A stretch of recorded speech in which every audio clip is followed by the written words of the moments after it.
This show contains spoilers and adult language. Listener discretion is advised. Movies with Ron, movies with Ron. Hell yeah, motherfucker. Movies with Ron. All right, two Canadians solve the lament configuration. Ooh. And then the walls warm up and the color changes and all these chains shoot out of the walls and hook into the two Canadians, and Pinhead shows up, and the two guys are just, mild chatter, just talking to each other. Uh-huh. They see Pinhead and they're like, "Oh, we're so sick of the cold where we're from. This place is nice and toasty." And Pinhead is like really annoyed. Uh-huh. The other Cenobites show up and they all slit their wrists, and blood shoots everywhere because it's a Hellraiser thing. Uh-huh. But then the blood turns into fire, and it gets even hotter, and everything is on fire, and suffering and pain. And the Cenobites love it.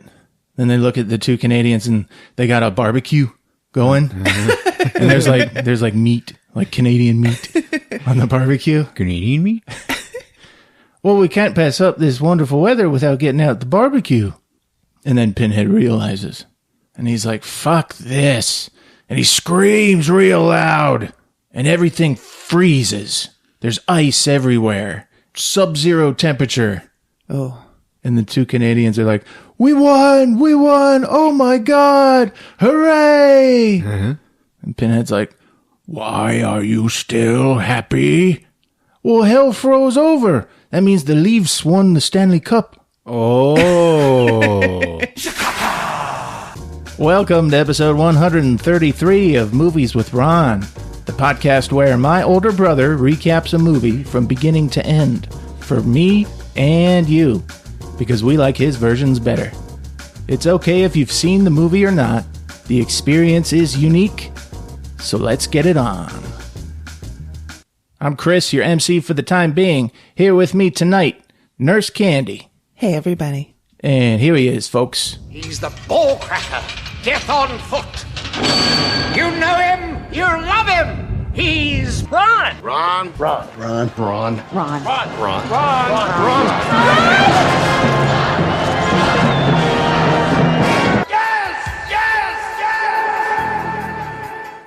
Hey, Ron. Hey, Ron. Hey, guys. Hey, Planet Earth. Welcome to 133 and happy Halloween. Fuck yeah.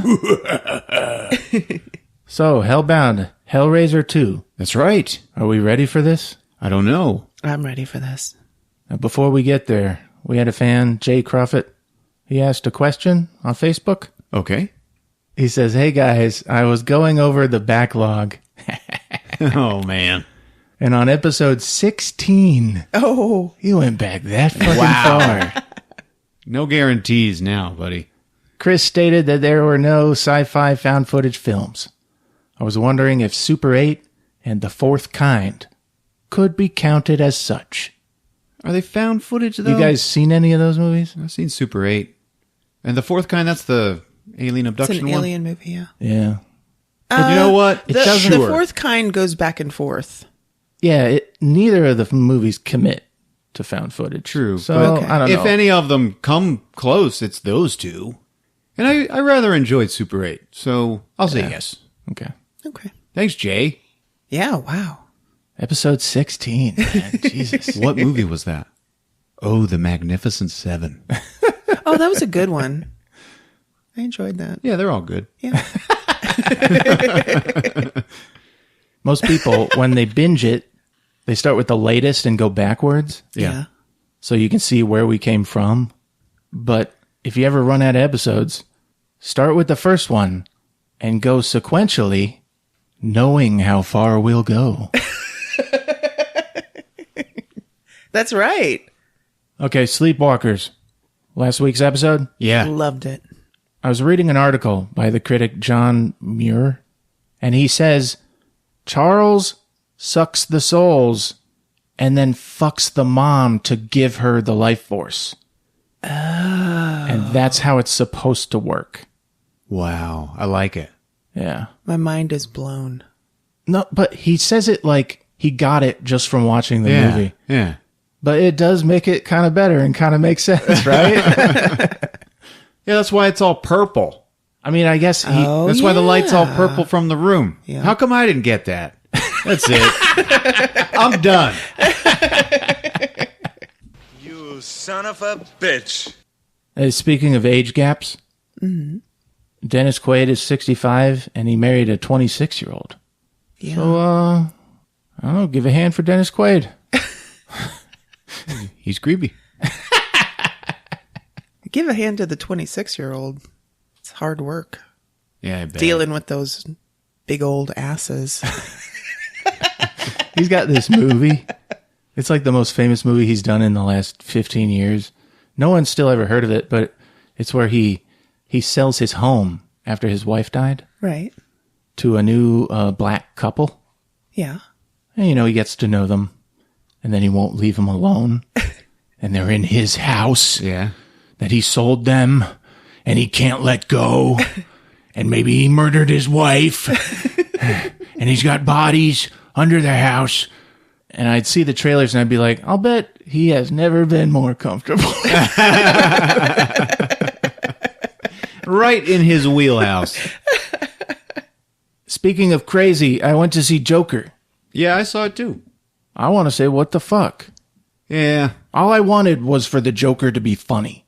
Because he's painfully unfunny in the movie. Yeah. Throughout the movie. Like you could tell it's on purpose. And he wants to be funny. He wants to be a stand-up comedian in Right. Joker. Should have had it where when he finally understands how to be funny, he can't stop killing people. Yeah. And like that that. would have been the character arc instead of Joaquin Phoenix just playing his character from The Master. Yeah. It doesn't matter. None of it happened anyway. He should have just stopped taking his medication on page 1. Speaking of clowns, killer clowns from outer space. Don't we love that movie? We do? Yes. Eventually, we might do an episode. Those cotton candy cocoons Yeah. hanging from those things. Yeah. And they carve some of the cotton candy out. You can see a guy's face. That's right. Why don't people make earrings of those? Little cotton candy earrings with little dead faces in them. Halloween earrings? Ding!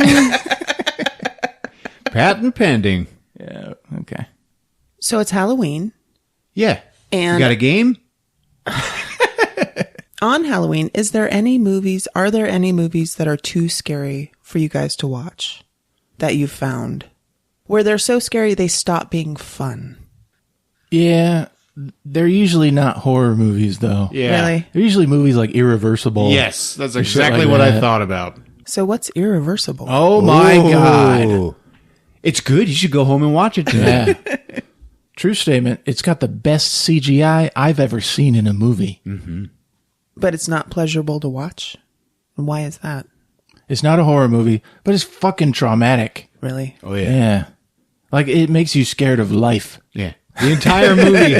The entire movie is trauma. Yeah. I don't know about his name, Jasper Noah, if that's how you pronounce it, the director. His new one is on one of these streaming sites called Climax. Yeah. It's about all these artists and dancers get together for a party, and it's supposed to end in an orgy. They take some drug and they all try to kill each other. Oh, God. Yeah, and it's fucking supposed to be good. I don't know. I want to watch Sounds it. good. Oh. What about you? Oh. What do you got? I can't watch The Exorcist. Oh, really? too scary. Oh, that's such a traditional horror movie, though. I saw it when I was 8 years old, and it traumatized me. Really? I think when it came out, it was really different. But I'm I think too the young. world was really different then. Yeah. I'm too young. It's right up there with Freddy Krueger and stuff. Wow. You're too young. How old are you? What's your social security number? You know what I thought about The Exorcist, though? Is there's really only 3, because they tried to make a 4th one, and then they tried to remake a 4th one. And there was I that dumb- love them both. That stupid shit. They never did Exorcist in space. You're right. They did Hellraiser in space. They sure did. But Oh, no yeah. Exorcist? Come on. You could They have did Leprechaun in space. You're damn right they did Leprechaun in space. It was good. They did Jason in space. That's why. right. That's what reminded me of this, because I just recently watched it for the first time. That movie's better than Joker. Yeah. It's not bad. Let's get into Hellbound, Hellraiser II. Ooh. From 1988. Fucking 1 year later. Hellraiser was made in 87. That's amazing. They started making it in post-production of Hellraiser 1. Wow. Like they were that excited. Uh-huh. And it was also their biggest mistake, because Clive Barker was like, I'm not doing all that again. Yeah. He wanted to bask in the fame and then go write horror books. Yeah, poor guy. Instead, it was directed by Tony Randall. Yeah.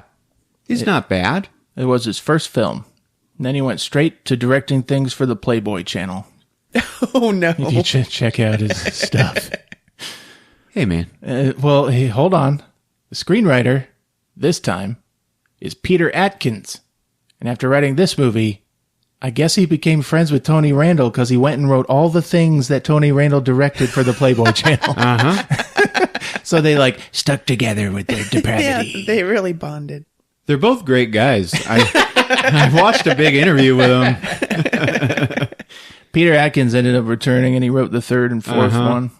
Anyways, I guess with this one, Clive Barker wanted the origins of the Cenobites. He was the producer this time around. Okay. Kind of like the story master who gets to sit down and watch everyone actually work. I've seen this movie all the way through once. Really? Yeah. Look, It's got problems. I'm not going to lie. This movie is not as good as the first one. Yeah. But if you look at it from a certain point of view, sometimes it's better. They talk about the screenplay. Troublesome rewrites were caused by the actor Andrew Robinson. Larry. Yeah, he wouldn't return as Larry Cotton. Yeah. He was the guy who was like, you want to fuck my daughter? You got a deal. Yeah, Andrew Robinson, wonderful actor. When people asked him why he wouldn't come back, because that all the trivia you can ever look up for this movie will say he wouldn't come back. Yeah. When he's asked, he's like, they didn't want to pay me like they did in the first one, so no. Oh, God. brother. Yeah, they tried to lowball him. Oh, jeez. So, fuck everyone. That's right. Fuck everyone in the world. This movie would have been way better with Larry in it. Yeah. And this is a companion episode of sorts, isn't it, Ron? It is. It is. Guys, I'm glad you're still with us here, joining us for Hellbound, Hellraiser 2. But if you haven't heard Hellraiser 1, go ahead and mark the timestamp on this episode. Take a break and go listen to Hellraiser 1. We'll wait.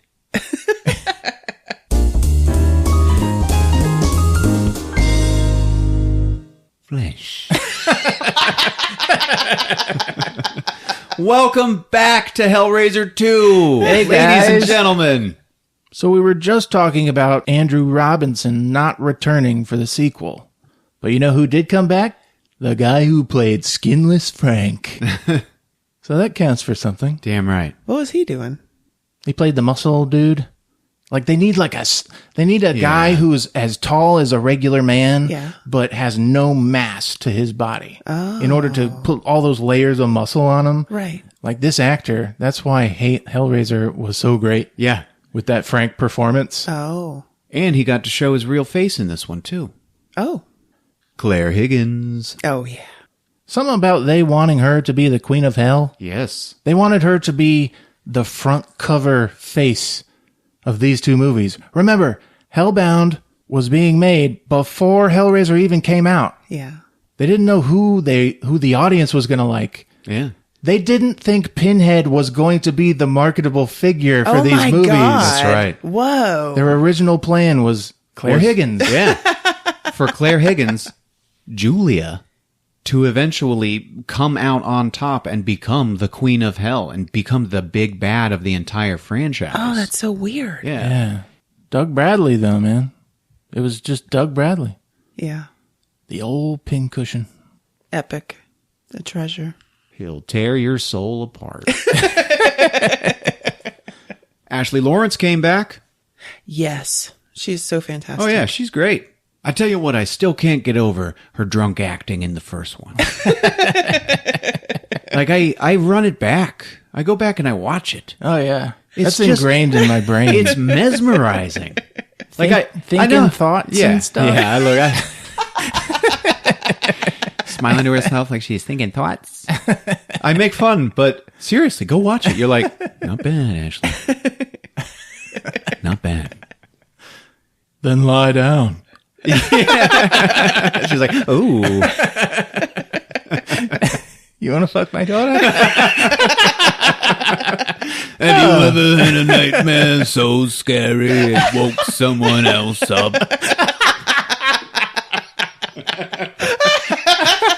Let's just do this for an hour. Yeah. It's poop. It stinks. Wow. Wow.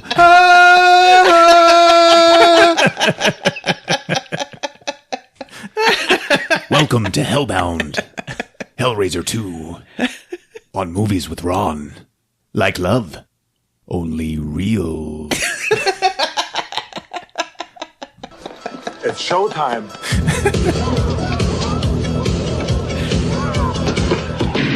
Come here, Daniel, I want to touch you.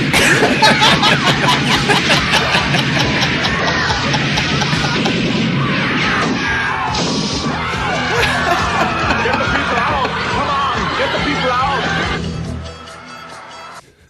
He was like, come here. She was like, Slimy, poopy Frank.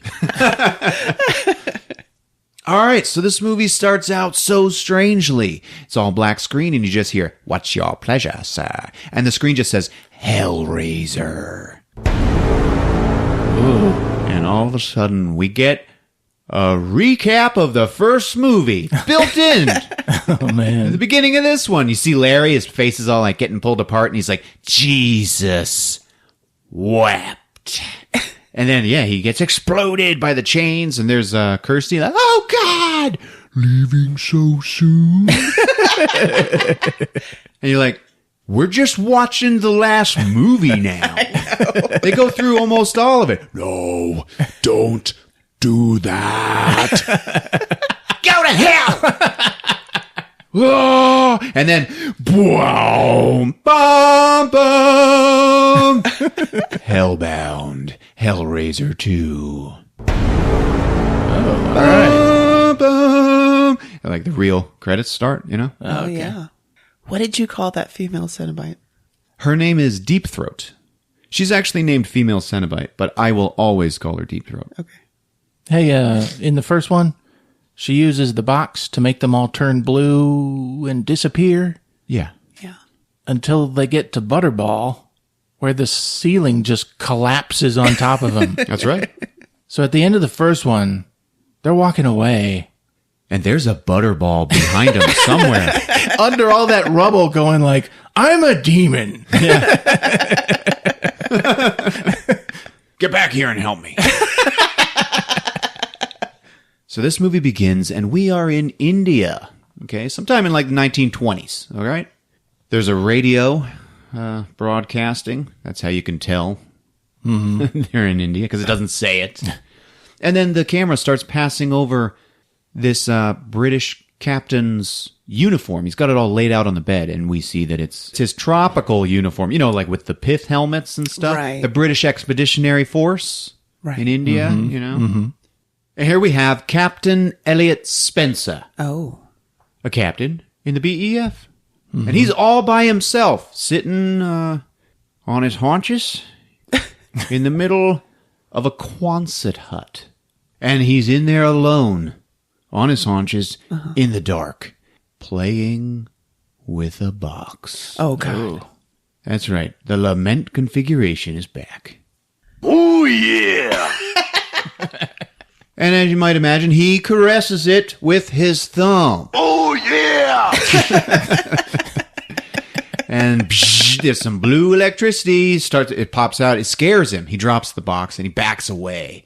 And then, you start to hear creaking in the darkness all around him. Okay? Oh. Hell's a-coming. And all the light coming from the windows just starts disappearing. But something new happens. It's like ding, ding, ding, ding, ding, ding, ding, ding, ding, ding, ding, ding, ding. And he looks over, and it's the the box has now, it's opened up in the top and is playing music. So he's like, oh. And he creeps forward to see what's inside. He puts his face over it, and then chains! Like 5 of them, like, shoot out! They all got hooks, and they hook into his face and his flesh all over, and the pain begins. Okay. They're ripping into his body. The camera, we go into his mouth. And we get visions of a cloudy sky and a big weird maze somewhere, okay? And then, whoa, we're back with him in the dark. And like these weird phallic snakes are like coming around. And they got knives too on the ends of them, and they start slashing his face, and they start slashing it up and down and then left to right and everything. And they slash this grid into his whole face. And you're like, oh. But the cuts are all like fresh and bloody, and he is screaming. And then the penis snakes start like ting, ting, ting, ting, ting, ting, ting, ting, ting, sticking pins and nails into his head all over at all the intersecting lines. And then one of these penis snakes is holding this big hot hammer because it's steaming, and it starts bing, bong, bing. And every time it happens, it's just a new nightmare for Captain Elliot Spencer. Oh, no. Okay? Anyway, finally, we just see this fresh, bloody pinhead that was just made. There you go. And we see the origin of the Cenobite pinhead. Oh, yeah. Ladies and gentlemen. Oh, I was just a regular type dude with a big-ass dick. Oh, yeah! Anyway, we fade to Kirsty, ladies and gentlemen. All right. Ashley Lawrence, in bed! Wakes up in a hospital bed. Oh. And she wakes up, and in the room, it's raining outside, and it's all kind of dark in the room. And in the room with her is like some police detective just staring at her. And he's kind of a funny-faced man. He was famous from like being one of the pilots in Star Wars, you know, the old ones. Oh, yeah. Anyway, he looks like a canned ham in a suit, and not a bad look. She opens her eyes, and he just like the canned ham just goes, "Hey!" She's like, "Where am I?" "Oh, you're at the Chenard Institute. It's a psychiatric hospital." And she's all pissed. She's like, "Psychiatric?" Seriously. He's like, "Yeah, remember? You and your boyfriend?" And she's like, "Steve." Oh my God. He's like, yeah, Steve. But don't worry about him. He's not in this one. We sent him home like an hour ago. He has some story to tell, though. She's like, "Who the fuck are you?"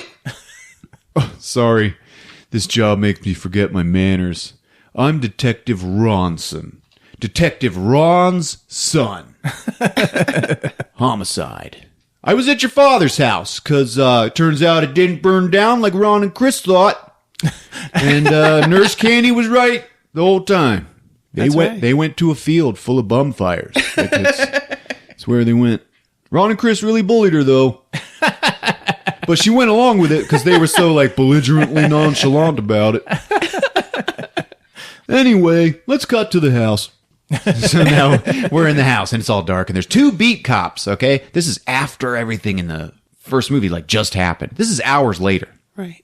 2 beat cops are searching around, and we hear a whole bunch of gay cockroaches squirming around in the walls with each other. And one of the cops opens up this basket, and there is just this maggoty corpse husk in there. And he's like, "Oh, God." So he's grossed out, and he backs away, and then another one falls on him from behind. But this one's all dry and dusty. So he must have been the first one. Anyway, scares the cop, and he drops it on the ground and then shoots the hell out of its face. He unloads his revolver completely into this mummy head. Back in the room, the canned ham is like, "Will you talk to me? And this time, no demon fairy tales, huh?" And Kirsty, what's she supposed to do? What's she supposed to say to this guy? She's all despondent. She's like, and she knows, because she knows she's screwed. Yeah. You know? Fairy tales. My dad didn't believe in them either. But some of them come true, Mr. Ronson. Even the bad ones. And she's just staring outside of the rain. Like she knows no one's ever going to believe her. Yeah. I'm sorry. I don't understand. Is it still at night? She's like, you got a family, Ronson? And then the radio is talking to him. Hey, sir, we found another one. Another body. But this one took a little accidental damage from Officer Chris over here. Unloaded. The other cop's like, shut up. The only other portable evidence here, sir, is this bloody mattress. And they show it. And it's just like leaning against the wall. And it's a mattress. It's all covered in blood. It still has chains and hooks hanging out of it. Oh, Lord. Yeah, it's what we last saw Julia laying on. And her face was all splayed open, right? The thing we didn't get to see happen. Yeah. Canned Ham's like, tag it and move it. Kirsty's like, mattress. Julia. And then we cut to a brain surgery operation. It's like, it's a dark room, you know, like a surgery theater. Is that what you call it? Sure. Yeah. Mm-hmm. And Dr. Chenard, he's digging around in some lady's brain like real good. And he's wearing a surgical mask, and so is everybody else, but we hear him talking to them. The mind is a labyrinth, ladies and gentlemen. A puzzle. And while the parts of the brain are visible, its destinations are unknown. Its secrets, still secrets. It's the lure of that labyrinth that draws us to this field. He's like poking. We, as explorers of the mind, must devote our lives and our energies to it, to go further, to find the final solution. Uh-oh. We have to see. We have to know. And then, bing, bong, bang! Dr. Chenard, the new arrival, is awake and very upset. Dr. Chenard. And he's like, my part in this is over. Tidy up for me. And like, what the hell? Yeah, he was like poking needles into a brain. He's like, I'm done. He's like, okay, everybody, do your thing. And he's like, Kyle, come with me, Kyle. And then little baby Dr. Kyle follows him. Kyle is Lieutenant Gorman from Aliens. That's Hell right. yeah. Yep. This is like a year or two after that, too. Oh. So now they're just two doctors walking down the hall, baby.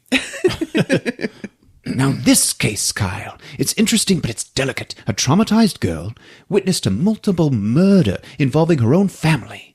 Cool, huh? She was lost, but now she's back. What tales will she bring us from the other side? Yes, Doctor.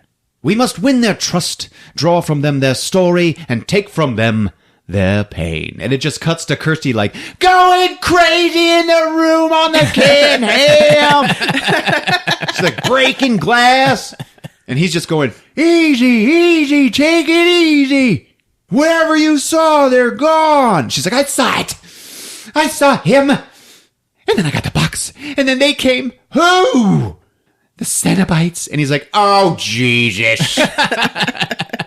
Ceno what? Yeah. And then in walks Dr. Chenard, and he sees Kirsty trying to get away from the canned ham. Like, he looks, and in that moment, like, he was trying to, like, funny business was happening. Oh, okay. And Dr. Chenard's like, I'm Dr. Chenard. This is my assistant, Kyle. He was in Aliens.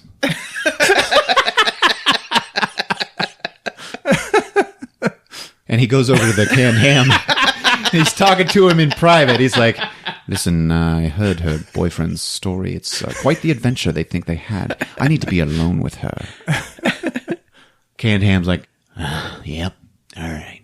Kirsty, this is Dr. Chenard. He'll take care of you now. I probably won't be in the movie anymore. Well, maybe a little. She's like, wait, you gotta destroy that mattress. See, Julia died on it, and she can come back now, like Frank. And the Canned Ham's just like, okay. And he leaves. Then Kirsty just starts yelling at Dr. Chenard, you've got to destroy that mattress! And he's looking at her, and he doesn't even acknowledge what she just said. He just says, mind her, and walks out. Detective, I can help this girl, but I need your assistance. In the room, hi, I'm Kyle. I was in Aliens. It was kind of a high point for me. That cop didn't believe me. that doesn't mean you're not telling the truth. And it's like, wow, nice, Kyle. He's beginning immediately, winning her trust. Yeah. He listens to Dr. Chenard, who comes back in. Kyle's going to give you something to help you sleep, and we'll speak tomorrow. Okay. So it cuts to Kirsty. She's sleeping pretty rough. And there's some other mental patient somewhere doing a puzzle box. A Myers box. You guys know what that is? It's also a cube, but it's just made out of cut up pieces of wood. You'd know it if you saw it. Kirsty gets up and walks down the hall and then watches her. Okay, and it's just this nondescript little young blonde lady sitting on the floor doing puzzles with a blank look on her face. She looks up at Kirsty. Kirsty smiles and waves at her, and the girl just looks back at the puzzle, totally despondent. Yeah. Kyle shows up and scares her. Oh, Jesus, I'm sorry. And he's in plain clothes, okay? This is later that night. He's in plain clothes. He's ready to go home. So they watch this girl for a while, and it's sad, man. She's been here for 6 months and not a word. She's a complete mystery. She's all alone, no family. The nurses named her Tiffany, and she never speaks. She just does puzzles. Why? Why?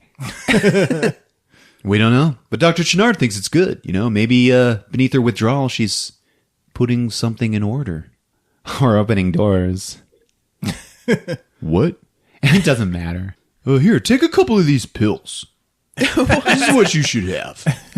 She's like, I'm not crazy, Kyle. Those aren't going to help. And she just shuts the door in his face.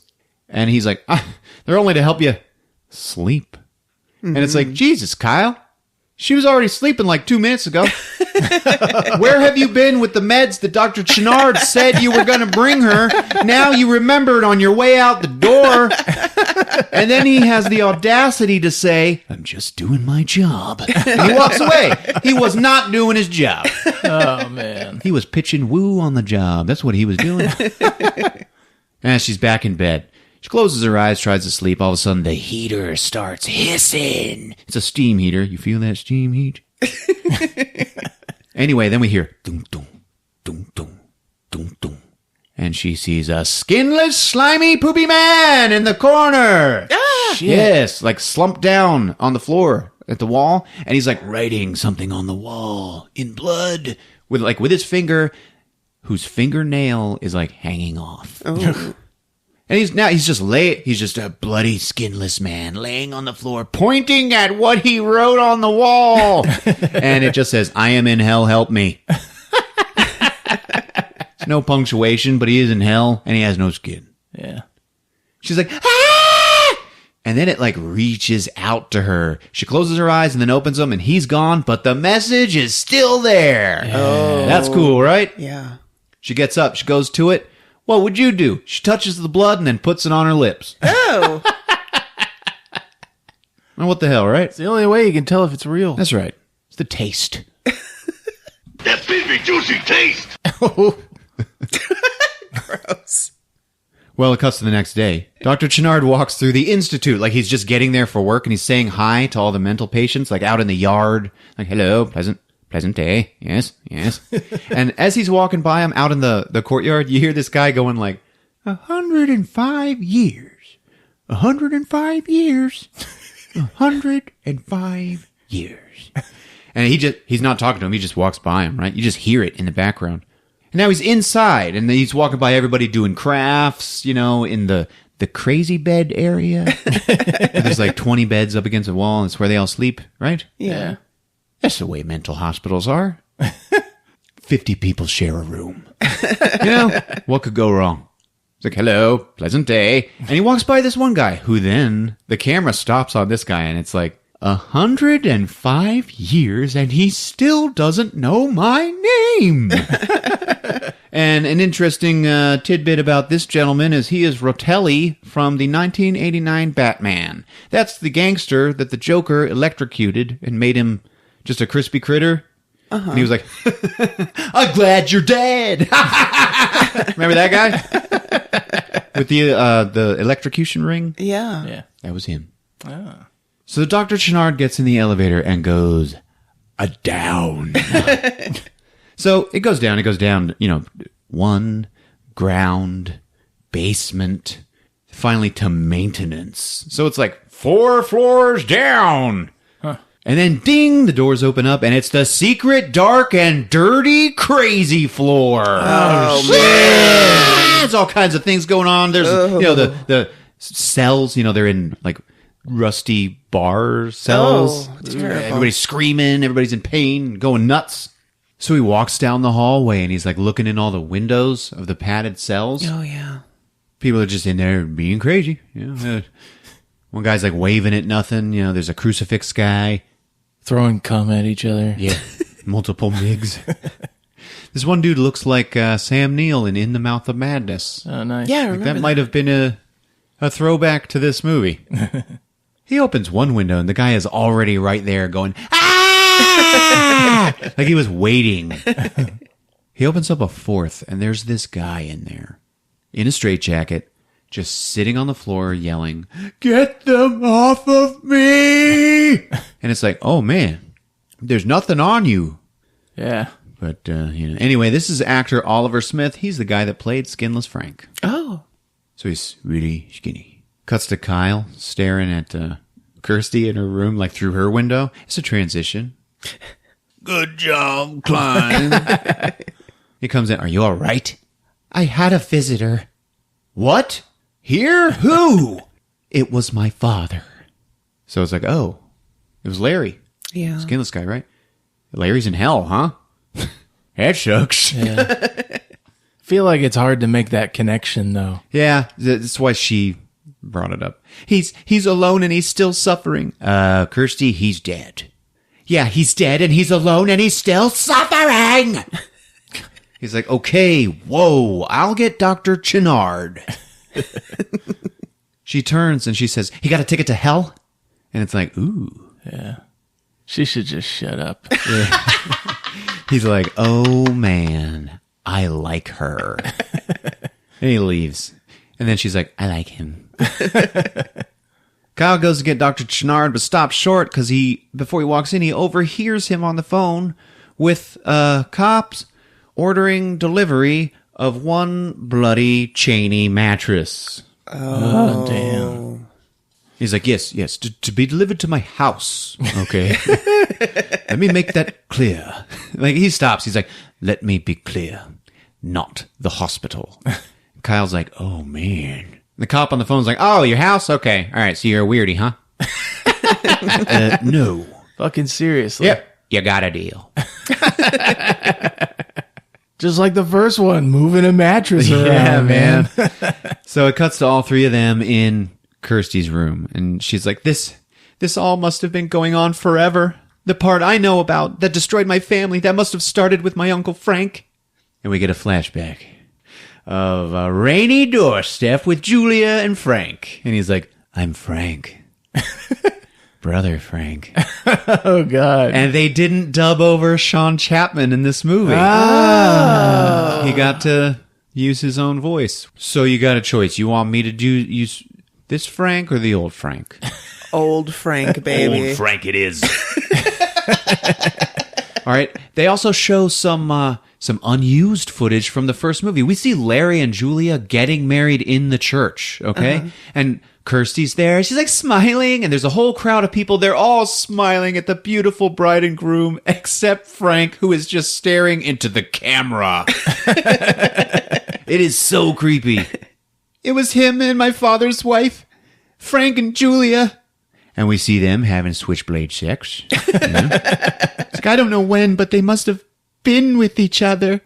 And Frank's like, ah! But there's more. And we see Frank solving the box. First, he solved Julia's box, and then the hell one. It was a gateway. Oh, my God. Hell was what he wanted. And we see Frank, like, getting chained and hooked. And that's what he got. We see Frank's pieces everywhere and a sedabitic hand putting his face back together. Somehow, I don't know, Frank came back to life. We see Larry bleeding on the floor, and Frank's little hellbound heart, is growing under the floor, and all of a sudden we realize, holy shit, we just got tricked into a second recap of the first movie. Fucking seriously. What the hell? Is it still night? Tony Randell? Is that the director's name? What is going on here? This is Bush. This is Bush League. Come on, Tony. Anyway, slimy poopy Frank is born into the attic.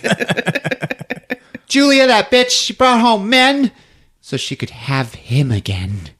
And we see some finger licking. If you'll remember that. Kirsty, it's Uncle Frank. Come to Daddy. That shows her escape, solve the problem. Anyway, blah, blah, blah. The first movie happened. Yeah. Oh, except she's like, I got fingered in the mouth by the one with just teeth. It tasted like vanilla. Yeah, that's an Easter egg from the novel Hellbound Heart. When the Cenobites show up, apparently it smells like vanilla. Oh, sweet. And death. Pralines and dick. I made a deal. I'd lead him to Frank. Okay, that's enough for the recap. The first movie. We can be done now. Do you believe me?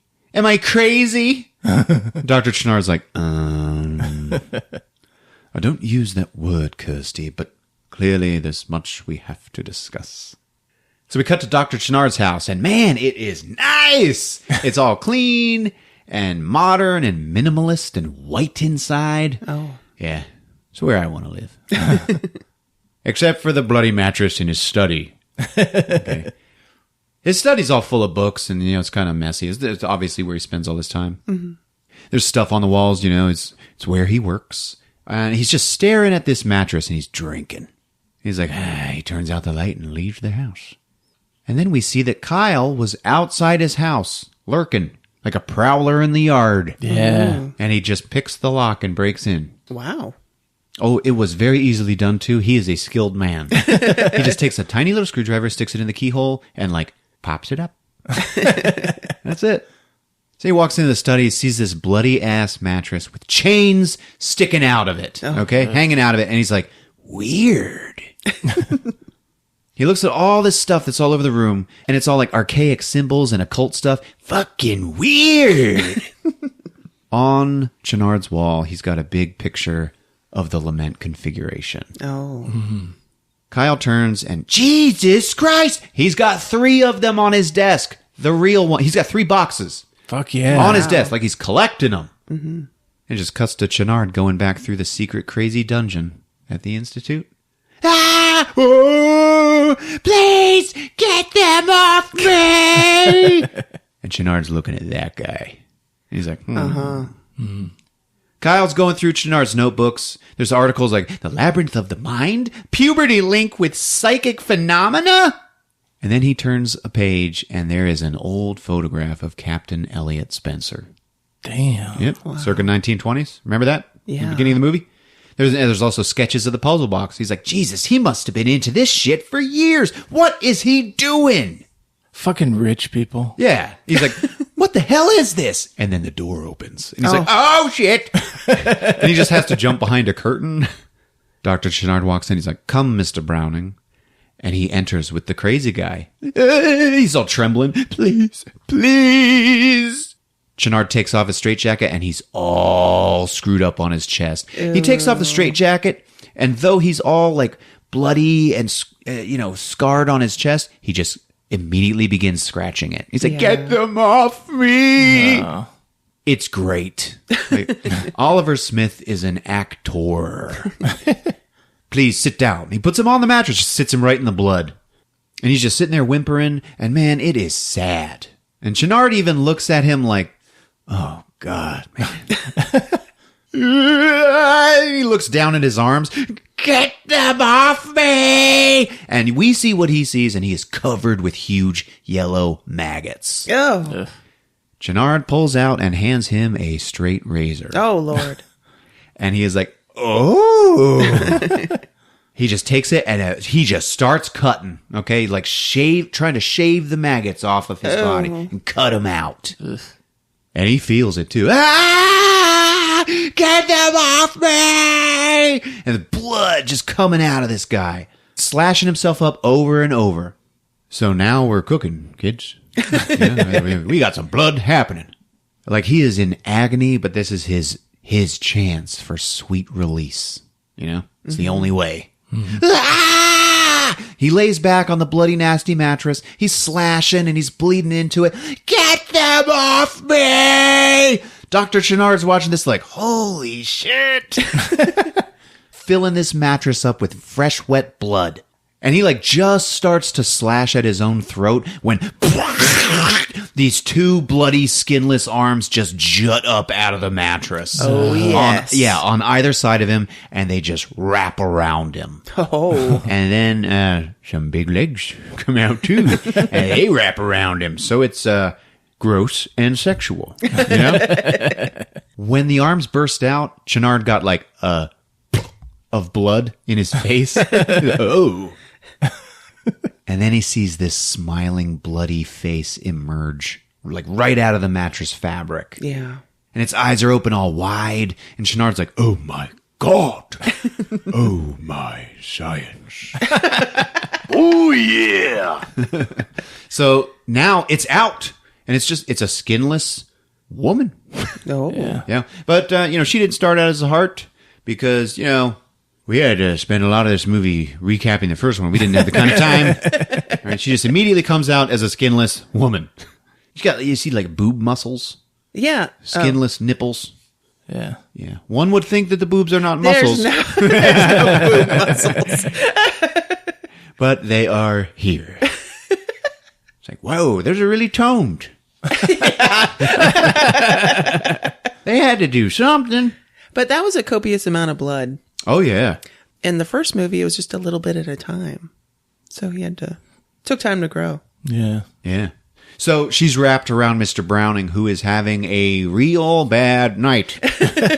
Okay. Now he's trying to get away from it. Okay. They actually roll over onto the floor. And what is so great is she has no skin. Okay. She's just bloody and skinless. And when he rolls her onto the floor and they both kind of hit on her, she just slides across the hard floor. Oh. Because she's bloody. Yeah. And skinless. Thought that was incredibly realistic.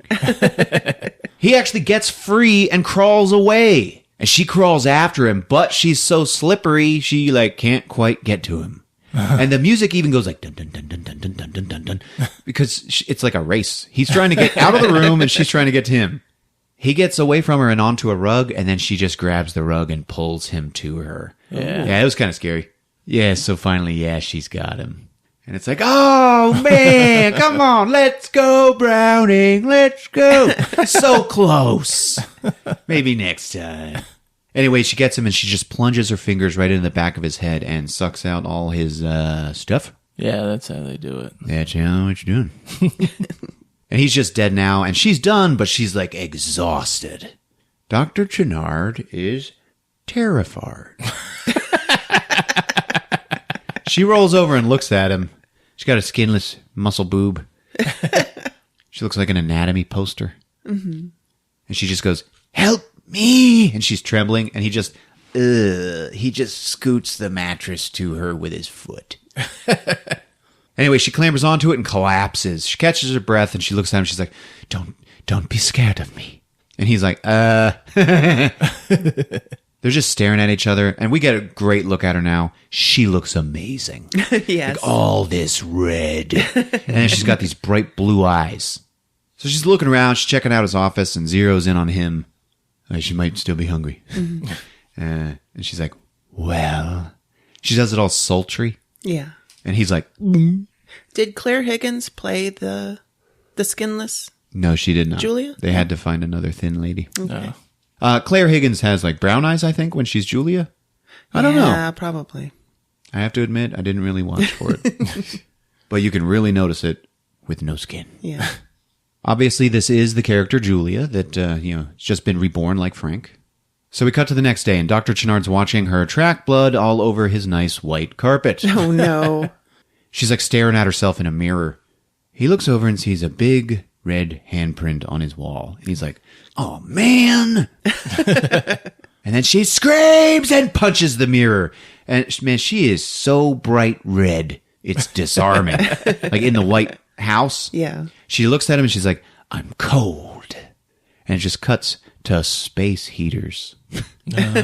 And her walking out in his clothes. They're all white and covered in her blood. She's like, well. And he's like, oh, yeah. Yes, you look strange, nightmarish. No. And she grabs his wine that he's drinking and smokes his cigarette. And when she does all that, there's like blood on his hands. And he has to like wipe it on his pants. She smiles at him like flirty. There is no skin on this lady. You know? It is quite nightmarish. And she's just like, hey. And he's just like, yeah. It's fucking cool. What's happening She to me? makes it work for her. Hell yeah. And it cuts to him wrapping her whole body in gauze like a mummy. And only her bloody eyes and mouth, Yeah. can be seen. She's also wearing a lovely lavender evening gown. So, real nice. He's like, there. Well?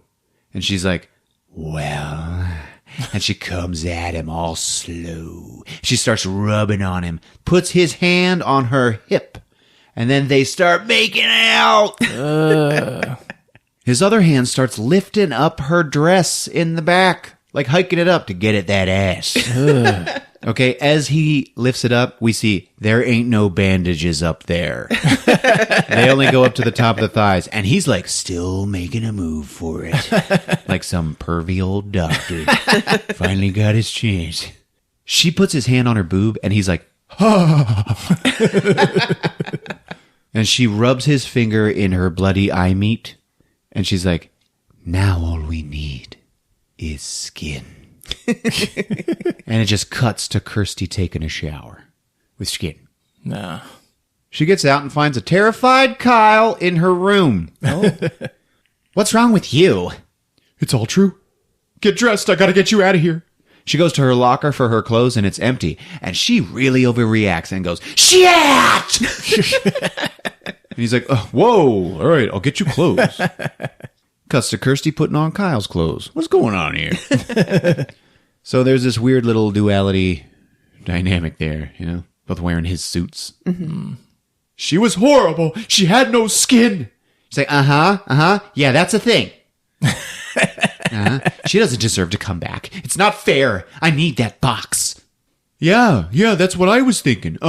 Chenard's got 3 of them. She's like, what? Oh, I am going. No way. Think about this. Kyle, when I think, I hurt. I'm going to get my dad. Okay, let's go. Whoa, Kyle, you don't have to do this. Yeah, I do. You're my best option, so... Anyway, now it's storming outside, and we cut to Dr. Chenard and Julia making out. Yeah, he is really committed to whatever this is. Oh, yeah! They're in his attic, okay? And they have this naked girl strung up. Another mad woman from the asylum. Strung up, she's screaming. Julia goes and drains her with fingers in the neck. The camera pans around the attic, and we see there's like 6 or 7 more lucky winners that are all just dead. Some of them, they have their wounds, their suck wounds, like in their foreheads. Oh. It's crazy looking. They're all pretty gross.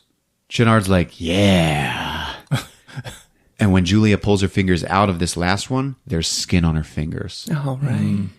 So yeah, at last, Chenard cuts off the bandages, and voila, Julia, in all of her glacial beauty.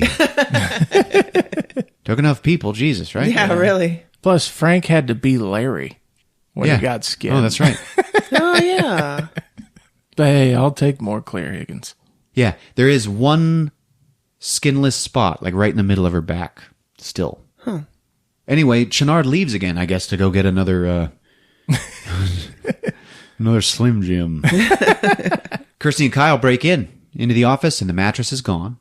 She goes right for the boxes, okay? And Kyle's like, wait. Let me check out the house first. He goes up to the attic, and he puts his hand on the knob. He's about to walk in and find... You can hear flies buzzing.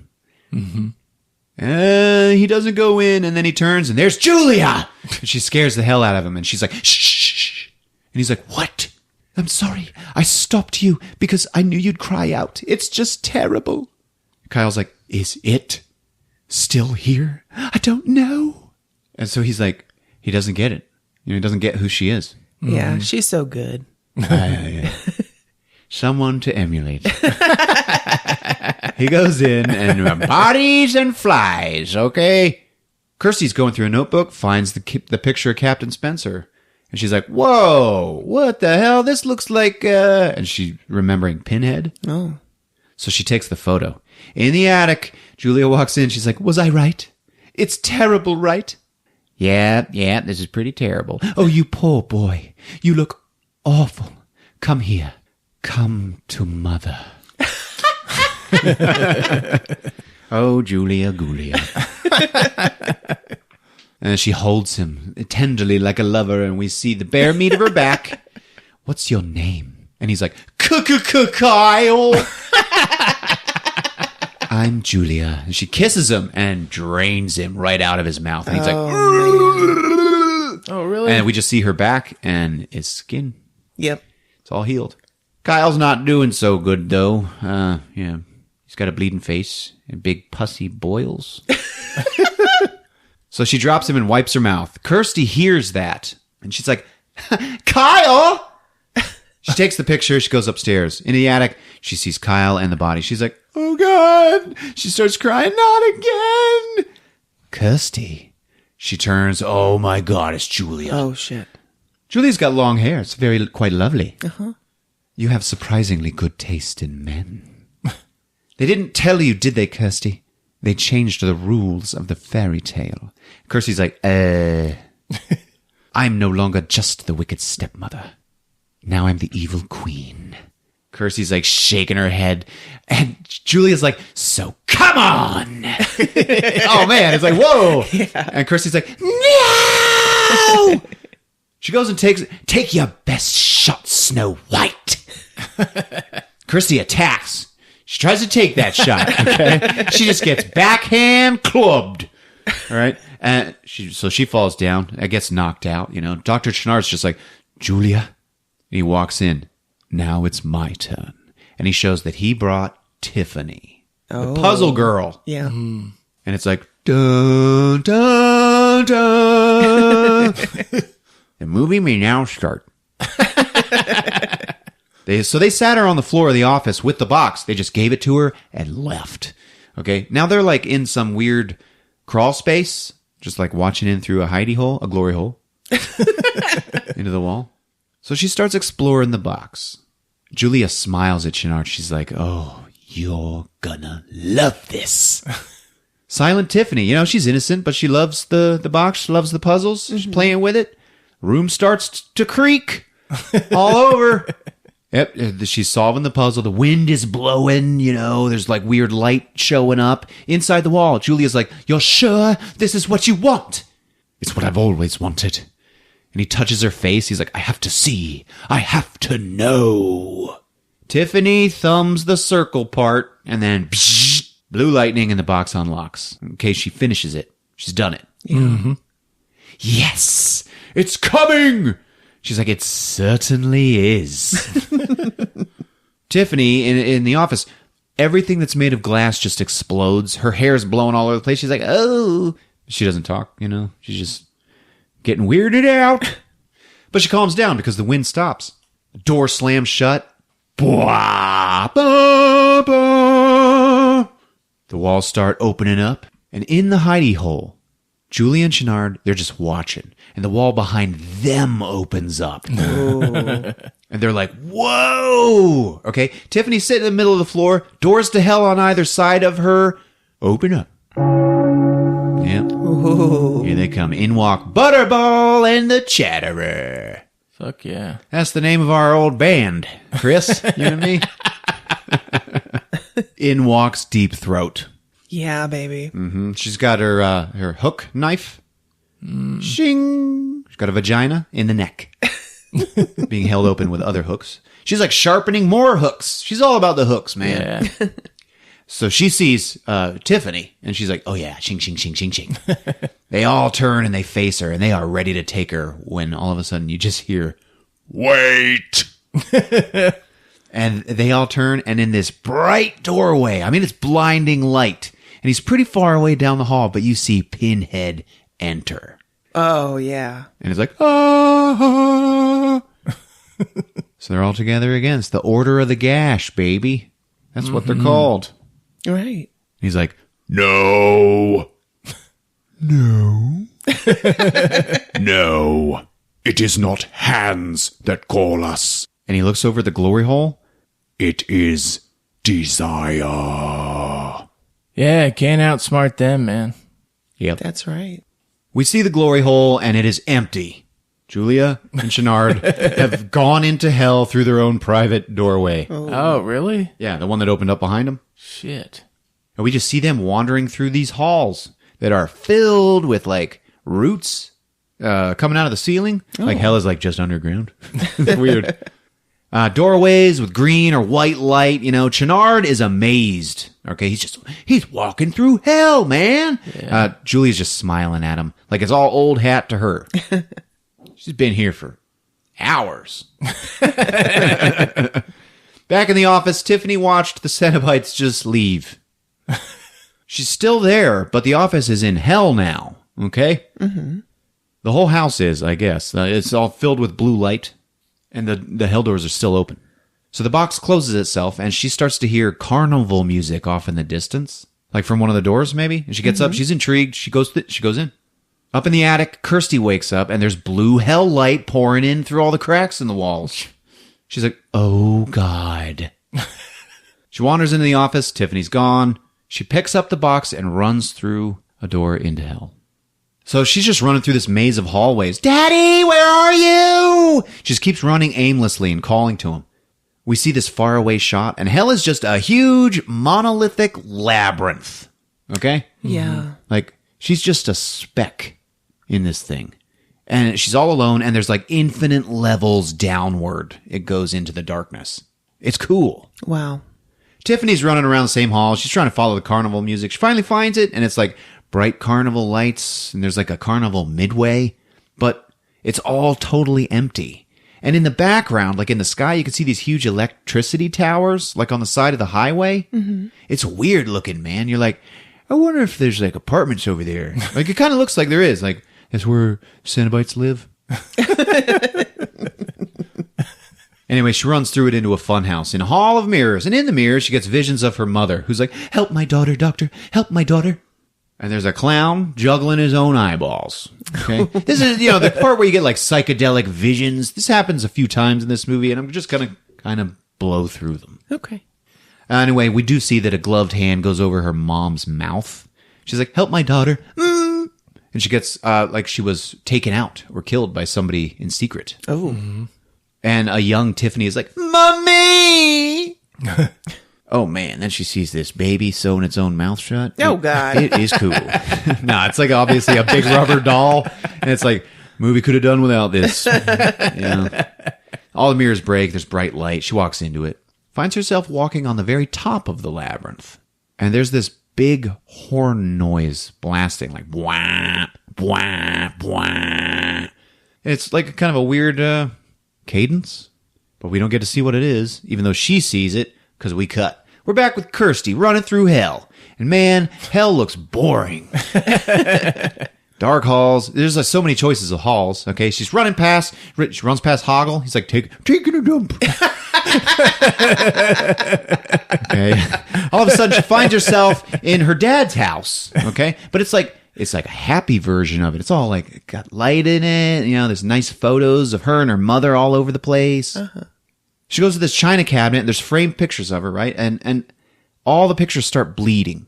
She looks at the picture of her mom, and now it's Julia. Oh. Yeah.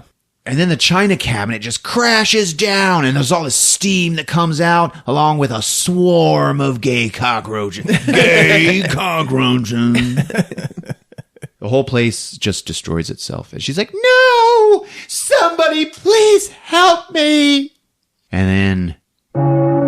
Oh. Yeah, she looks around and the Order of the Gash is already standing in the room. Hell yeah. They're all surrounding her. Okay, Pinhead's like, Kirsty. And he smiles for the first time. Wow. We thought we'd lost you. So sweet of you to come back. Fucking deep throat. I love her. Kirsty starts trying to solve the box. Okay? Like she did at the end of the first movie. And, when she sent them all back to hell. Yeah. How can it send us back, child? We're already here. And so are you. And he makes the box fly out of her hand, and it transforms, this is weird, into this solid metal diamond shape. Oh, yeah. That is weird. It drops back to her, and now it's like unsolvable. You know, she sees it, it's like hopeless. Just like turns into a dildo. Yeah, sort of. Anyway, she looks up at Pinhead, and Pinhead's looking at her like, yeah. Beat that, yeah. But I didn't open the box. Deep Throat's like, Didn't open the box. And what was it last time? Didn't know what the box was. And yet we do keep finding each other, don't we? oh, yeah. That is like, whoa. Kirsty's a fucking excuse factory. I know, right? The Order of the Gash has had enough of Kirsty's shit. Oh, Kirsty. So eager to play. So reluctant to admit it. Perhaps you're teasing us.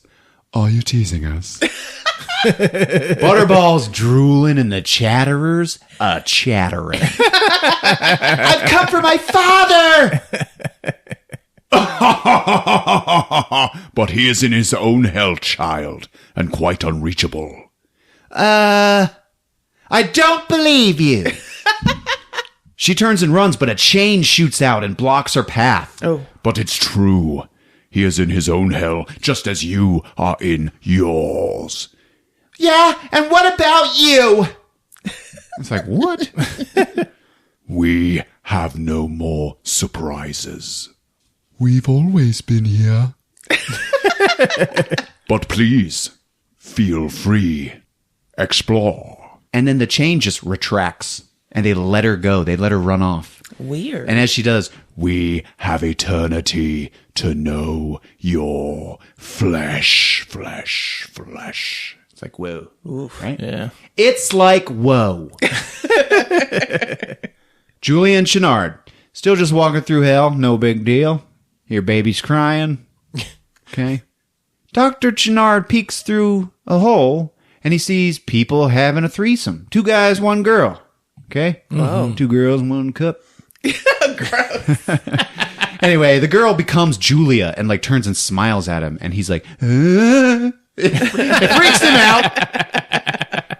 Julia's like, come, I have such sights to show you. Kirsty's running. She's panicking. She's giving up. She runs into Tiffany. She also slams into a brick wall that obviously moves like it's made out of fabric, like it's a movie set.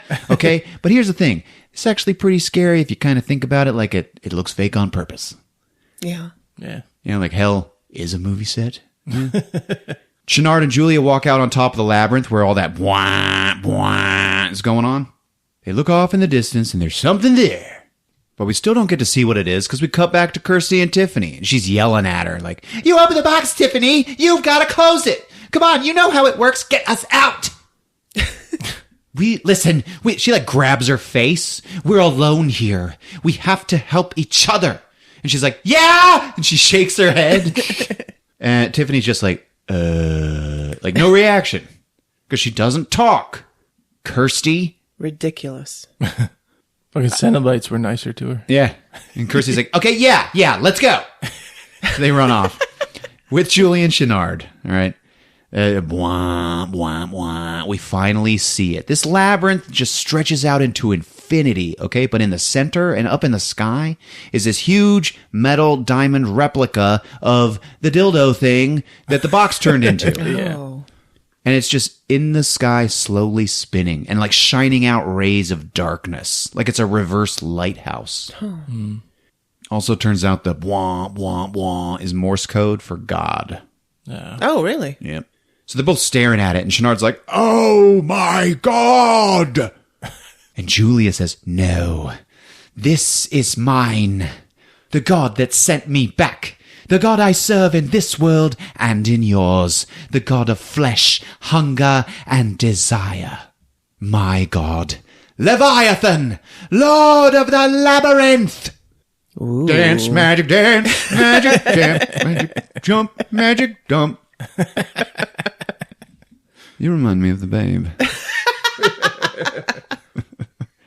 When he gets hit with the darkness, Channard gets visions of his childhood, and he's like dissecting animals and all the crooked surgical shit that he's ever done. Ew. Anyway, he's like overwhelmed by his own insanity and cruelty. We see it was him who had Tiffany's mother killed because she's good at puzzles. Oh, no. Right. Jesus. So he's like freaking out. And Julia squares on him. She's like, but this is what you wanted. This is what you wanted to see, to know. And here it is, Leviathan. And he's like, help me. Why do you think I was allowed to come back? And then this huge chamber rises up behind him. And it's all got markings all over it like the lament configuration. Oh. This is called a creation chamber. And yes, there are penis tentacles in it. Okay. It wanted souls, and I brought you. And then she pushes him into it. Whoa. Oh, damn. The tentacles grab him, and they start stabbing him. Ah! And you wanted to know. And he's screaming, now you know. And then these thin metal wires descend in front of his face, like horizontally. And the tentacles, like they're like injecting blue liquid into him. And I wanted everything. Now everyone's happy.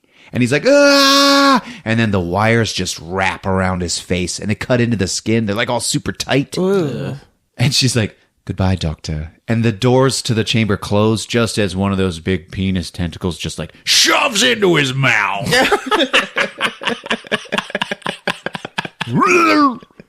And then the creation chamber descends down into the floor. So Kirsty and Tiffany, they're walking. They get to the end of, guess what? A hall.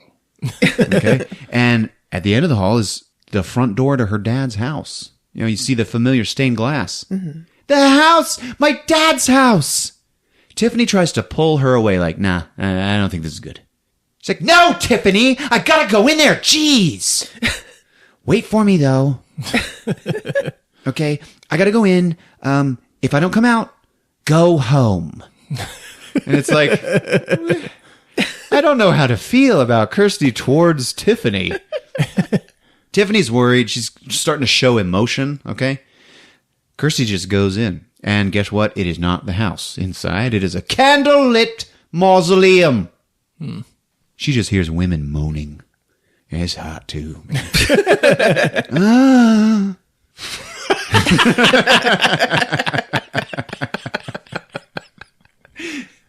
You like that? You can't have it. There's these weird little alcoves on the side of the room, and body slabs slide out of them. Uh-huh. And on this body slab, there's a sheet, but under the sheet is a naked lady. You can see through the sheet. You see some nipples. Oh. And she's like writhing around in ecstasy, but she is by herself, okay? Kirsty's like, whoa, okay. And then it just slides back in, okay? And then two more come out. Same thing, naked women under sheets. Oh. She's like, oh yeah. And they slide back in. One comes back out. All right, what's going on here? Kirsty walks up and pulls the sheet off of this lady, and the lady just disappears. But not before you saw a naked boob. And she's like, what? She's looking around. There's a makeup mirror, like a dresser type thing. She picks up some lipstick. She sees a big old picture of Uncle Frank. And then she looks up on the mirror, and written in the lipstick is, I am in hell, help me. Oh. And she's like, Daddy? And then the three slabs slide out again. But this time, the bodies are writhing, and they are covered in blood. Oh. Still hot. So she goes to leave, and then all of a sudden, a switchblade opens up.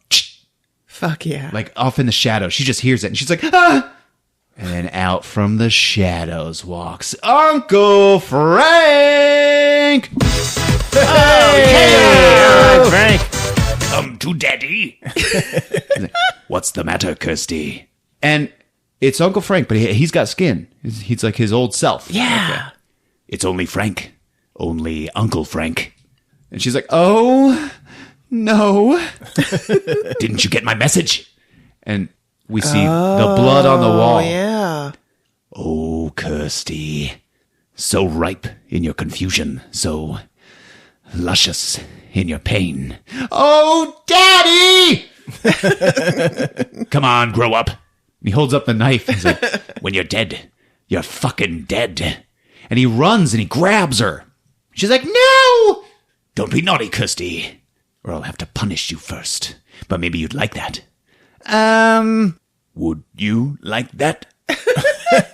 The 3 slabs slide out again. Is naked corpse sexy time, okay? Don't be shy, beautiful. Ghosts aren't jealous. This is my hell. They're here to tease me. They promise forever and never deliver.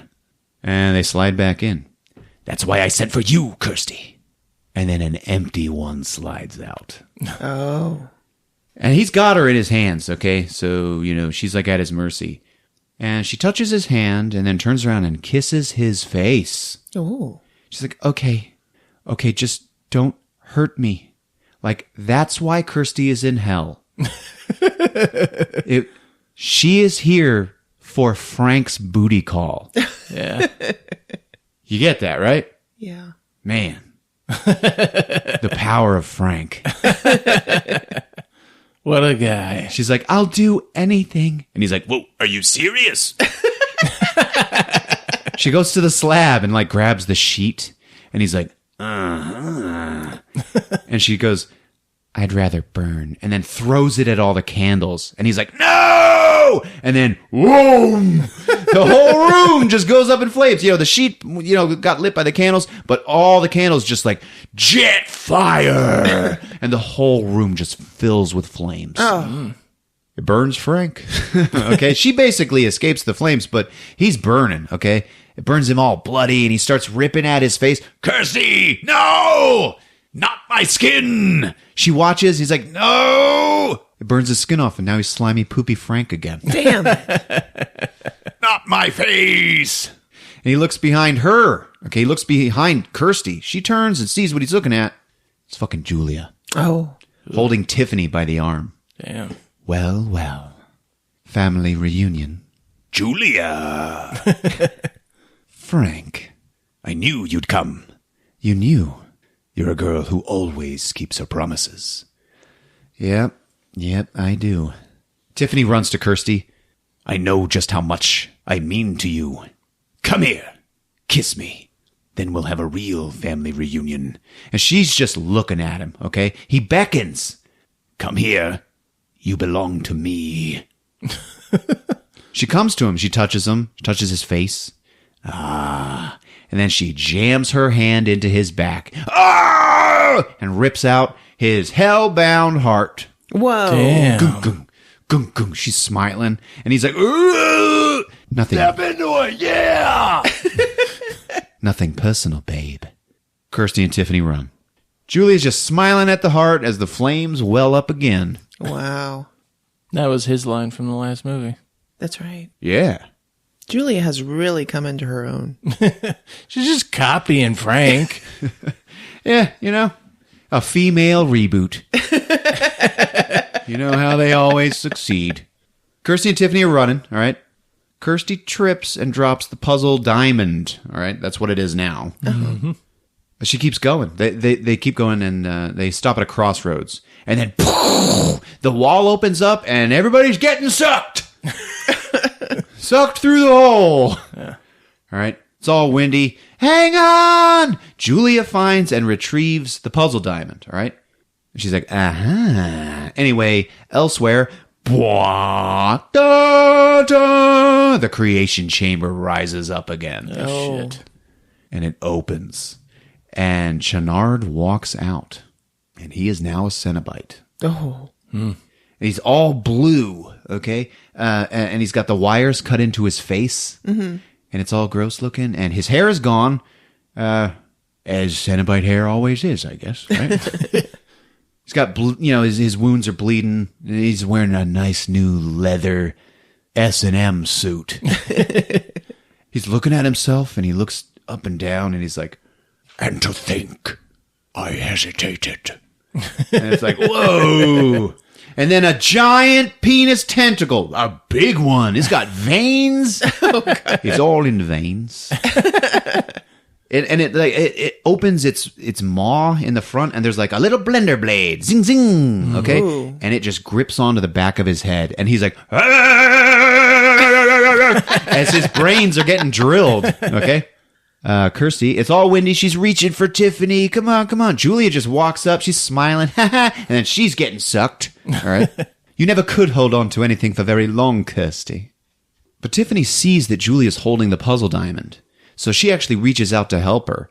And Kirsty's like, no, don't trust her. Don't trust her. Julia grabs Tiffany's hand. So now they're like a little human chain. Okay? Yeah. And then Julia gets sucked so hard, she flies backwards out of her skin. What? Yeah, just a skinless body, like, whoa, goes down the hall Yeah. into hell. And her skin just drops like a suit Wow. with the puzzle diamond. It's cool. So they run, and they appear in the Channard Institute. And they look behind them, and the hell door is gone. So it's like, we made it out? Yeah. And Kirsty's crying. She's like, Daddy, I'm sorry. You can tell Tiffany wants to start talking. Like, she wants to console her, but she just doesn't have the words. Come on, Tiff. We're getting out of here. They walk through the Institute, and there's all the weirdies, that were in the beds before, like 105 years. All those people. Yeah. And they're all sitting in their beds working on lament configurations. Oh, my God. And all of them have, like, little chains and hooks, like, coming out and into their faces. Oh. And they're just still trying to solve them. It's pretty cool.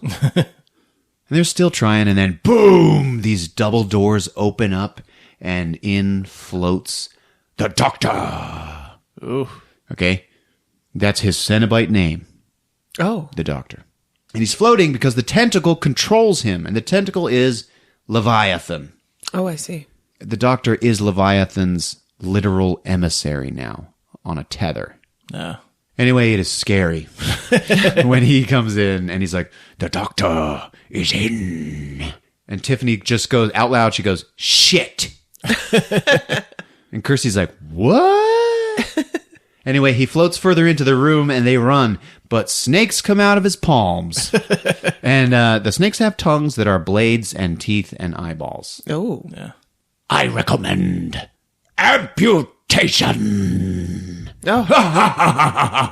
And the blades stick out. They stick into this patient's head. Oh, yeah. The guy, the 105 years guy. It's him. Okay. And he cuts off his hand and cuts off parts. I don't know. He's doing stuff to him. Oh. Kirsty and Tiff run. They run into a room and the Order of the Gash. Oh.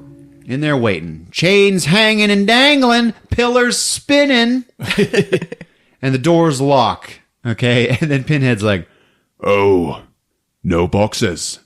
Such a shame. No more delays, Kirsty. like, they got her now. You know? No more teasing. Time to play. Butterball and Chatterer are hungry. And there's something different about the Chatterer now. He's got eyes. Yeah. Whoa. Okay? They didn't show up until now. A lot of people were upset about that. But the actor wanted to be able to see.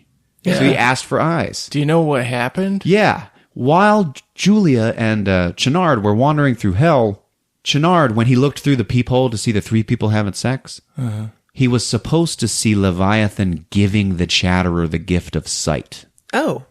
But they cut it out. Time to play. Kirsty looks down at the photo that she still has, and she's like, wait! No more deals, Kirsty. It is your flesh we want to experience, not your skills at bargaining. She's like, no deal. Just information. And she gets Pinhead's attention with this. He just goes, Go on. But trick us again, child, and your suffering will be legendary, even in hell. and she gives him the photo. What is this? Someone else you think escaped us? Like Frank? No, it's you. Nonsense. It's you!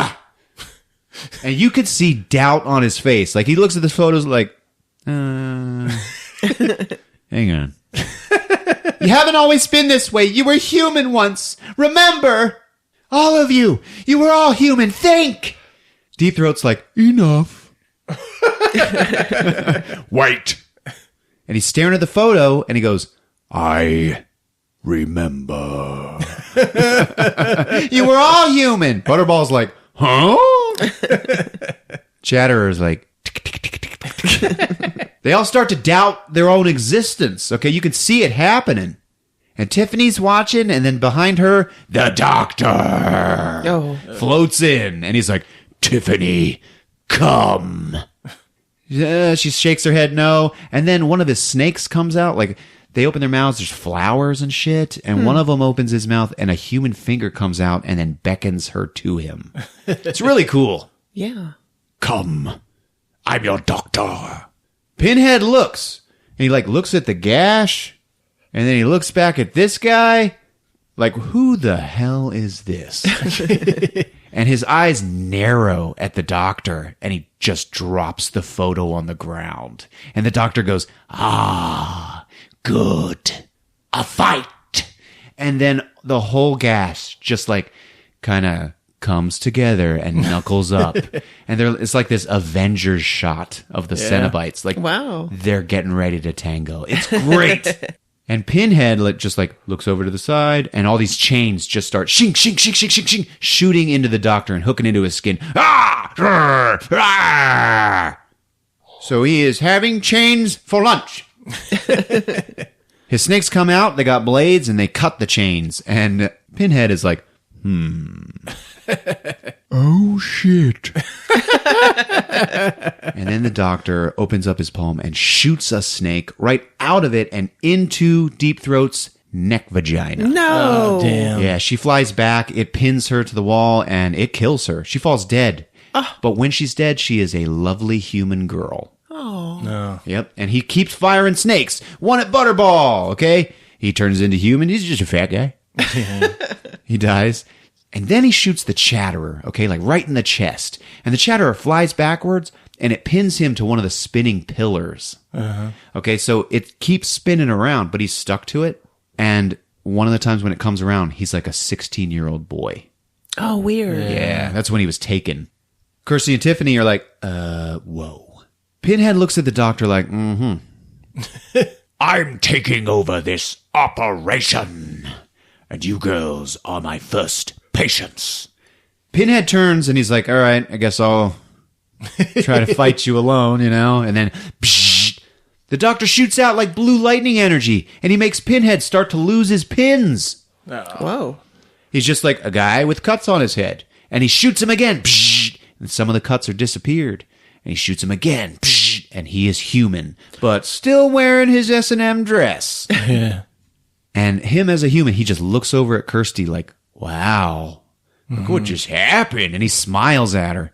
And he just goes, run. And then he pulls out a hook and turns to fight the doctor. And then the doctor slashes at his throat with one of his snakes, and he just dies, just like that. Oh. And the doctor's laughing, but it sounds like... like when he was getting his brain blended. There's a shot of the Chenard Institute, and it's all dark and stormy, and some lightning flashes, and in the flash, you can see Leviathan floating over it. Oh. Yeah, it's pretty cool. Tiffany looks at Kirsty. She's like, I have to go back. I have to go back and finish the puzzle. They remembered, and they got better. And she starts running. Kirsty's like, I can't believe you're talking now. You're making such progress. They go through the patient room again, and all those puzzle solvers that were in bed working on the puzzles, they're all dead. Oh. Tiffany finds it, goes through another hell door. Kirsty follows, and they run up to Julia's skin.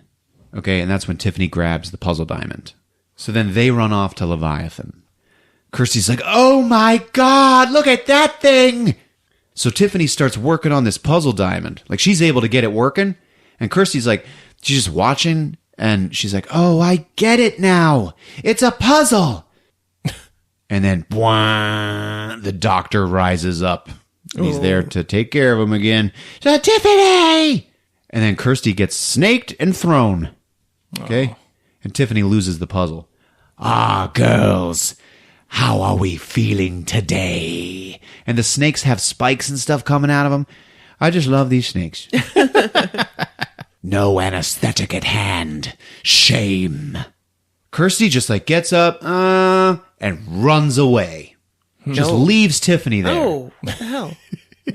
Okay, and then the tentacle, the big dick tentacle, leads the doctor right over to Tiffany. Surgery is open, Tiffany. What was today's agenda?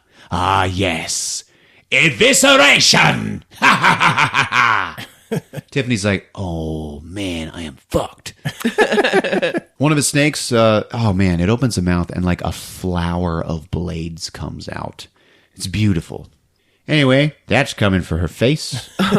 She backs up and the creation chamber rises up behind her. Oh, no. And Julia grabs her. Not from the creation chamber, but she like showed up. Mm-hmm. And she's got her skin back on, but she's a little bloody and bruised up. Doctor sees her, and he's like, uh-huh. Like, he likes it. I knew you'd come back. She forces Tiffany to her knees, and then goes up and just starts kissing the doctor, just making out with his nasty ass. Ew. Like, slow, deep, and hard, man. Ugh.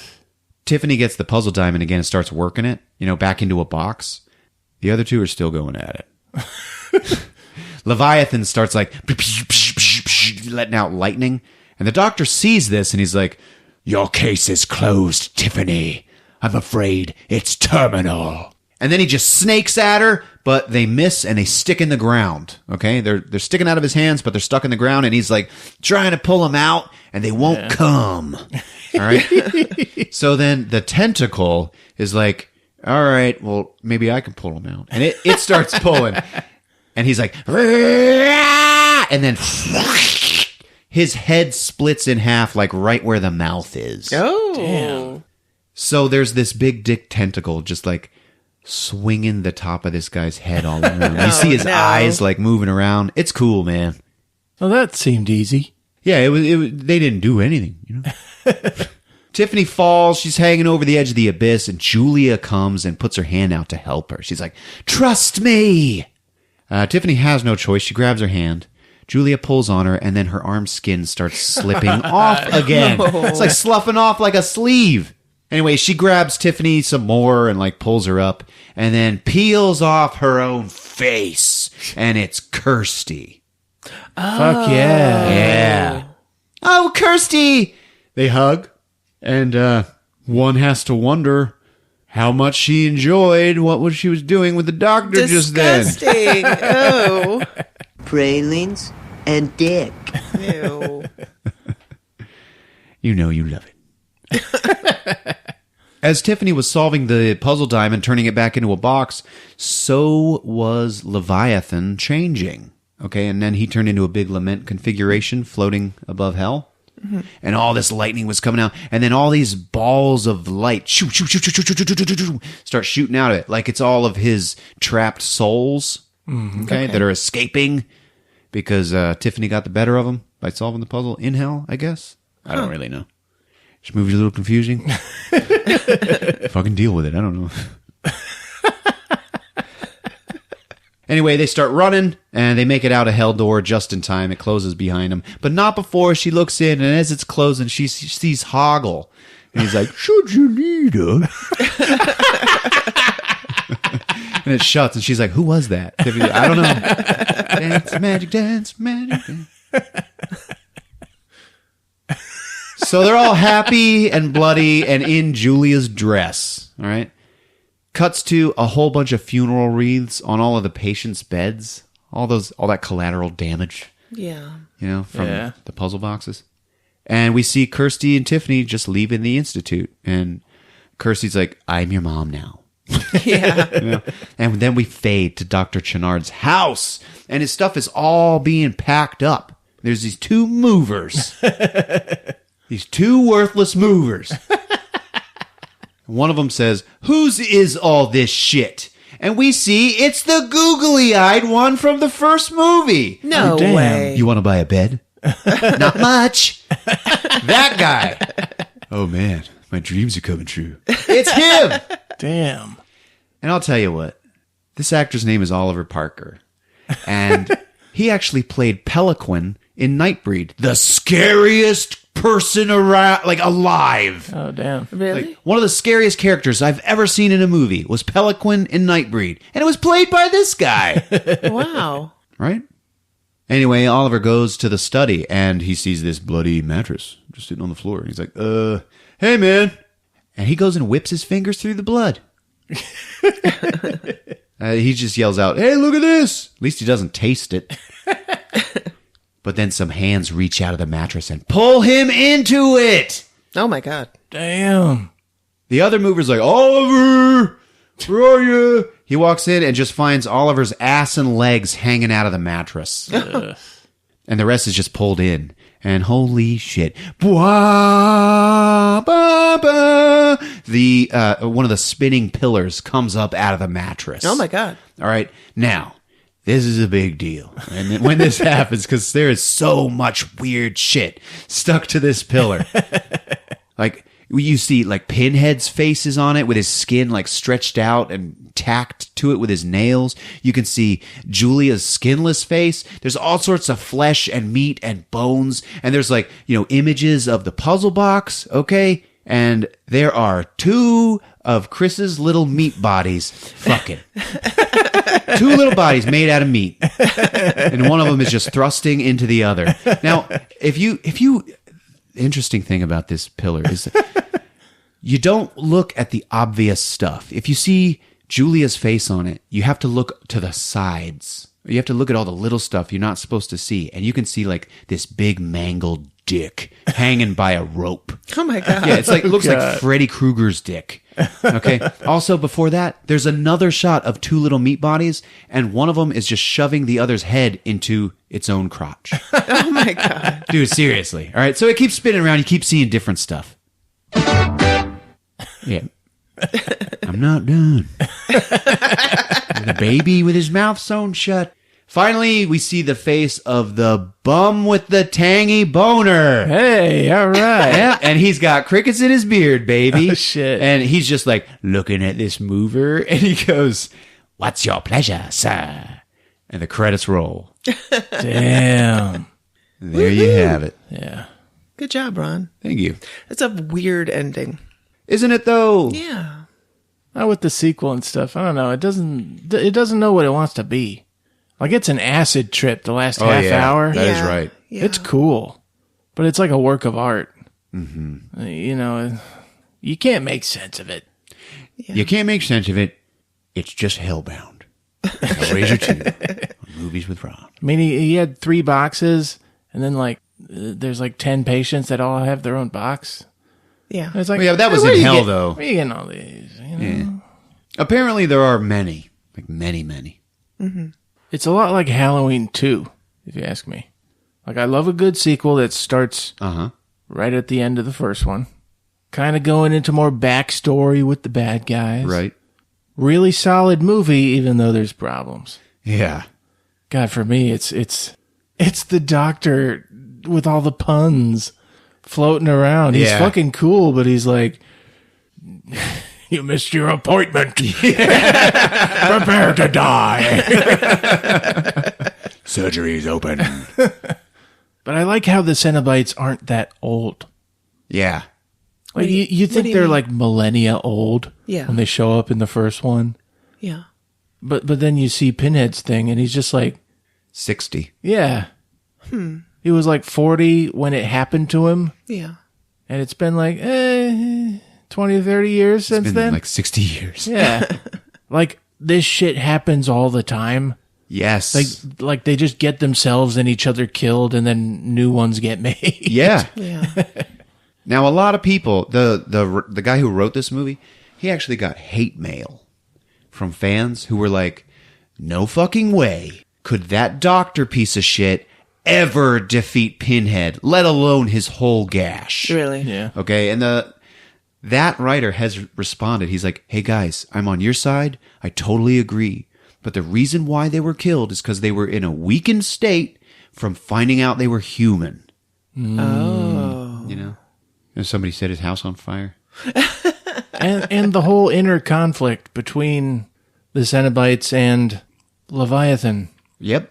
Not really explained. I don't know. What are the politics there? It's cool that it's there, though. Yeah. That situation is there. It adds a nice depth to it. All right, folks. If you like what you hear, if you're on that Apple Podcasts or iTunes, leave us a rating and review. We're on all your other favorite podcast apps and movieswithron.com. We got a Facebook page. There's Twitter, @movieswithron. So check us out. It's been fun. Yep. We love you. See you guys. Movies with Ron.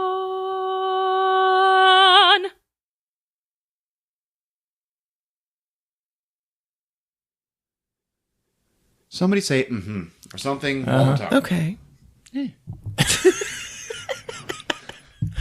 Yep. Whoa. Pew, pew. Well, they're getting closer every time. Anyway, what is it? Wayne stock? Yeah. Mm-hmm. Whoa.